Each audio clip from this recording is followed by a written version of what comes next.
All right, let's talk Threads by Instagram or Threads by Meta.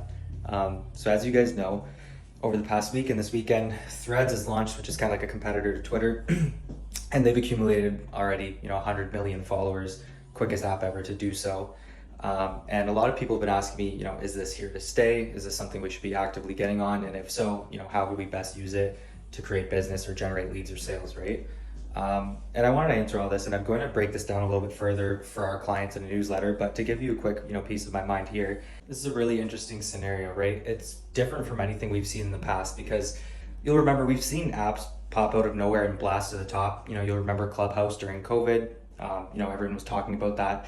And I think that the common theme there is you always get the question of, okay, is this an app or a feature? Is this something that's here to stay, or is this something that is just kind of, going to be gobbled up by the major players like Twitter and Facebook, which you saw with Twitter Spaces. But the difference here is all of those apps have to race to hit critical mass. They need to hit this thing called critical mass, which means that they have enough users or enough active users that can sustain their growth. But the thing obviously that is beautiful in this sense with Threads is they don't have that issue, right? They were sitting on a bed of 2 billion users to already actively engage with to bring over to Threads. And they did that with a master stroke of genius, right?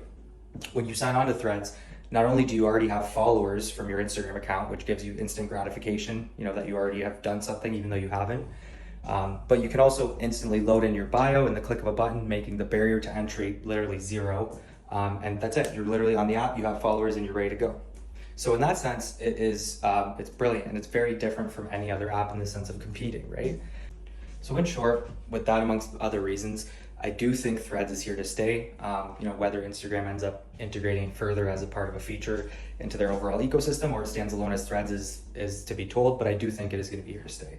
So the next question or the next point here is, okay, how do I use it and what do I do with it for my business to convert leads or to make sales? And so the challenge that I foresee a lot of creators and brands that exist on Instagram having is being able to translate their content and their message to Threads in a way that still makes sense for their audience, right? Because a lot of these creators are very image centric by nature, and they rely a lot on image or video dominantly to get across their point.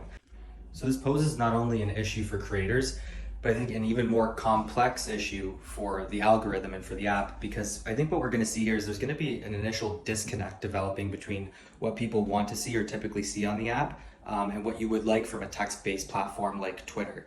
Because you need to think, a lot of people follow very image dominant pages again, right? Maybe vintage car pages or art pages, fashion pages, things that you just like to see and get, maybe a hit of dopamine from. You might send to your friend because you think it's cool and that's it, right?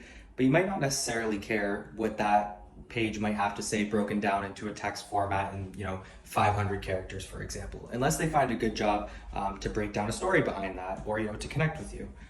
So I think initially, and what we're already seeing on Threads is you're seeing a lot of what your friends might post as updates as stories or just meaningless things for people who don't really know what the app's all about yet, versus in a more robust or refined model on Twitter, you're going to see stuff that you're really interested in terms of value. Like you're going to read stories that are either funny to you or interesting or scary or whatever it is, right? So I think right now the interesting thing that we're seeing here is not only from a confusing perspective for creators, but also the algorithm needs to figure out what people want to see. And with Threads not having any search function yet or any hashtags or anything like that, it's purely based on what you're feeding it as info. And the last thing I'll leave with is how you can actually use Threads right now as an interesting opportunity to generate leads for your business. The one thing I like right now most about it is links work, right? Links are clickable in Threads, much like on Twitter. So you're able to actually directly link a CTA to your landing page or where you want to convert somebody. And the best way I think to do that is to mimic what has worked before on Twitter with Threads, literally what they copied. And that is a similar model to how you'd make an Instagram reel. So you want to use a hook to capture someone's attention in the beginning, say something crazy or more outlandish, and then get them to read your thread, open it up, tell a bit of a story or lead them down the rabbit hole. And then towards the end of the thread or the last thread in the thread or last tweet, if you will, you drive your link home where people can click through. So this is a great way to use a lead magnet, give it away for free, get people engaged with your brand in a way that isn't usually as accessible on Instagram, but now will be to your direct following.